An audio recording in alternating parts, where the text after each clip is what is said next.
What is up, everybody? Welcome back to another video. I'm John Drives. Today we have a few things in store for you. First off, I kind of wanted to talk about this whole quarantine deal going on. Today is April 1st, and as you guys have probably known about this whole coronavirus deal, it's kind of at the point now where everybody's just kind of trying to keep their distance, which I think is definitely the right move. But from the point of view of like trying to build cars and stuff, it's a little bit difficult doing it by yourself, filming and building them by yourself. I'm trying to do the best I can for you guys, get as much done as I can, flying solo, but it is all good. Currently working on my S chassis, trying to get those ready for this drift season, which I have a whole stack of tires back there if you can see. Unfortunately, the first two events have gotten canceled. I was going to run Texas Lone Star Drift, their round 1, which is canceled. That would have already happened. And Oklahoma's Full Lock Drift, that's supposed to be on April 16th area, and that got canceled as well. So a little disappointing, but on the bright side, it definitely gives me more time to get the cars ready. So what I'm working on right now is actually getting this AN line fitted up on this stainless steel hose. So this stainless steel braided line coming down from the interior of the car is actually part of the AccuSump deal. So if you don't know what an AccuSump is, pretty much it's like a pressurized canister that chills in the interior, and it's always supplying oil pressure to the engine. So if you're drifting and you're sloshing oil or whatnot, it'll always have good oil pressure, along with you can actually prime it. So you crack the valve open on the AccuSump and it will flow oil through the stainless steel line to the motor. That way you're not like dry starting it if it's been sitting a long time and all the oil's in the pan. I do got to actually put a new fitting on this thing because I redid the whole trans tunnel and had to cut it out. So I had to take the fitting off and I got to put it back on. It leaks a little bit, but I'm going to roll with it for now. Good news, I got the whole trans tunnel mounted and everything. I'll show you a little bit here in the interior. The headers are back in. I'm gonna drop the car off with a fabricator buddy of mine, and he's gonna adjust these just a touch so I can get that exhaust on. Also, I got the drive shaft chopped down a little bit, so I had to cut about 2 or 3 inches off of it because the dog box that I pulled out of this S13, which is right here, is a little bit shorter. The drive shaft has actually been too long. I test fit the drive shaft. It fits, which is good. I just got to get this stainless steel guy back up in here, which it ends up being over here, right, and that little fitting. So the way you put AN fittings on these stainless steel lines, what I've noticed works pretty well. You wrap it with electrical tape. Different people have different methods of doing this. I saw this one method. It seems like it worked pretty well for me for the most part. So you get a good chunk of it there. I'm gonna cut it. And what the electrical tape does, it holds all those little stainless steel braids in so they're not gonna fray on the end when you cut it. Some people use an angle grinder. I'm gonna go ahead and use these Vibrant hose cutter deals. They're just as good, I think. I don't know. It's fine. Doesn't really matter that much.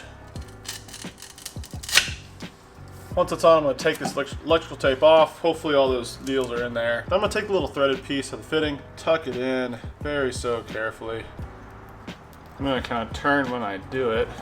Then I'm going to take this little guy, maybe give it just a dash of WD-40, work it in, and then twist. I'm going to twist this end until it feeds in those threads. I think it's grabbed them already. Probably going to snug this down, get the 2 wrenches on here, tighten it up as literally as tight as I can get it. And hopefully these two pieces should end up together. They weren't before, so I didn't build this car. They weren't before. I think that might be why it was leaking. When I was lowering that car down, I forgot my light was underneath the car, so it gave it a little bit of a bend. It's supposed to look like this. It's supposed to be perfectly straight, but whenever the car came down on it, it gave it a nice bend, but it still works, which is funny. So now I guess I have one that's about a 45, or one that's straight. To get that AN fitting back on, I actually have to take off this stupid header again, which this side's annoying because I have to feed it past this steering shaft. I wanted to show you guys that I actually respray painted the front bash bar, which makes this thing look a little bit fresher for what it is. This car is kind of rough, so I need to go through the car and redo it. So the bash bar is nice, pearly white. Like this radiator support is all some fresh paint, some sanding. So this whole quarantine deal, it's a weird time, man. Like it's kind of something that really hasn't happened in like our lifetime, I guess. So it's kind of all new to us. I think the weird part is just like we don't know when it's going to end, and it's pretty much affecting everybody in the world, which is crazy to think about. I'm hoping everything will be smoothed over here in a few months. Probably will be, most likely. I guess we just have to get on top of it with this whole corona deal, because it's caused a lot of people not to be able to work and whatnot, which everything I do is pretty much online anyway. So I just hope it's not really a long-term deal where it lasts, 8 to 10 months. More of like a couple months and we'll be good. Let me know down in the comments like how it's affected you guys and kind of your lifestyle, I guess. One good thing for me is that my shop here is not that far from where I live, so I don't really have to travel that far. So there's technically like a stay-at-home order, but people are obviously out doing what they need. Got that line all put back in there. I got the header back on. We're all set there. Now what I think I'm actually going to go ahead and do is wrap up the interior a touch. I redid the whole trans tunnel because I put the T56 transmission in this car. I need to go ahead and spray paint it, but before I do that, I need to kind of restructure the dash area where all the switches are. I have my switches, and then I need to make a little block off plate for the bottom so there's not just like a massive hole. To do that, I didn't really want to use metal because it's just kind of a pain to work with in my opinion. I would much rather use ABS plastic, which I might have a small sheet over actually at my house in my garage there. But this is where I need to block off. So my switches will sit here at the top half, and this bottom half will need to be blocked off. The hydro does sit a little bit in this area back in here. I'll trim a little bit around that. I have a big piece of metal. I don't really want to use it because it's massive and it's thick and it's steel. Much rather just get a little piece of ABS plastic that I can put in there. And then that way, once I have that console in, I can really tidy up all these wires where I need them to be. So I'm gonna get that plastic. I'll be back right now. ABS plastic is acquired. This is actually a door panel I tried to make for my E36. I just needed a little chunk of it here. I'm gonna redo these door panels or get some from Condor Speed Shop. So I'm gonna take my measurements and get cutting.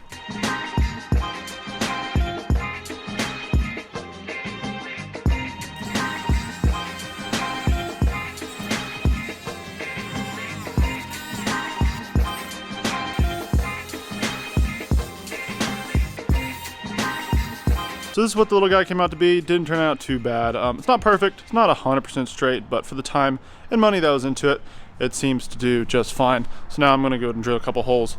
Put this bad boy right about there. So that'll be blocked off. And like I said, I'll have to go and trim because the hydro reservoir sits about right here. Already got a couple riv nuts in here. Might have to put another one down here. Then we can throw it in the car. So about a couple months ago, I actually ended up switching my camera setup to a Sony. I was running a Canon. It was a T6i.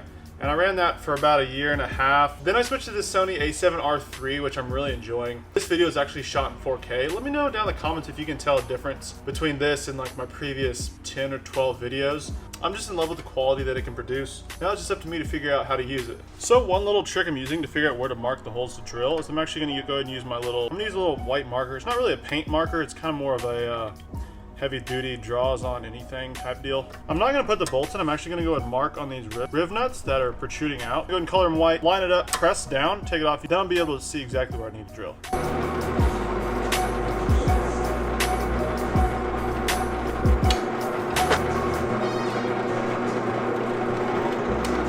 So I've been in the S13 trying to install the little deal. Pulled up my seat cushion because I lost a riv nut, and I found these two quarters, but I recognized they weren't quarters. And if you don't know, I got this car from Canada. These are actually little Canadian quarter deals. I don't know what they are. What are they? I might just leave them there for memory's sake and good luck. So I've been working on the hydro here for a little bit. I ended up having to actually rob a fitting back here. They had a 90 on here as well. So the T's up here and that 90's off again, just to the caliper. I don't know why exactly. Maybe to give you just a little bit better angle at it. But I went ahead and took this side off. I needed that 90 to be able to make the fittings that I had work, because whenever I readjusted the hydro, it actually moved the mounting point forward, so my line was like short by this much. I ended up having to run a different line here, which is a little bit long, so I kind of looped it back, went up there, but we should be all good now. I just need to tighten a few things up and kind of put some fluid in it, make sure there's no leaks.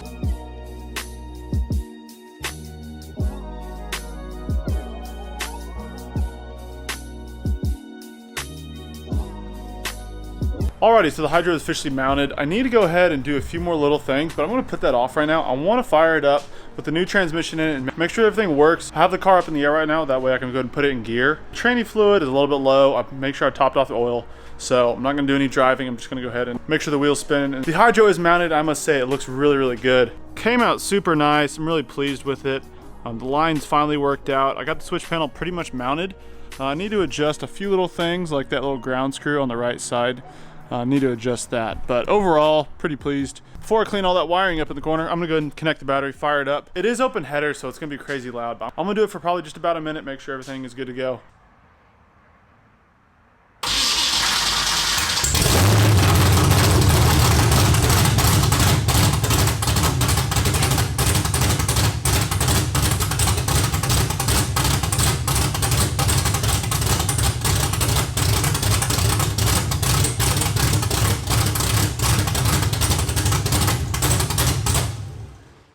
So when I pressed the clutch in when the car was running, it felt a little weird, so I'm probably gonna go re-bleed it. My clutch setup right now is not the most ideal. However, this custom trans tunnel is built around that dog box, so I was having a difficult time trying to put in the bigger T56 and keep everything there without totally redoing it all, which is a little bit of a pain. But everything is in, so that's good. I just kind of want to have a little bit of satisfaction seeing those wheels spin. If you guys enjoyed this video, go hit the thumbs up and subscribe. Hope you enjoyed today's video. I'll catch you guys in the next one.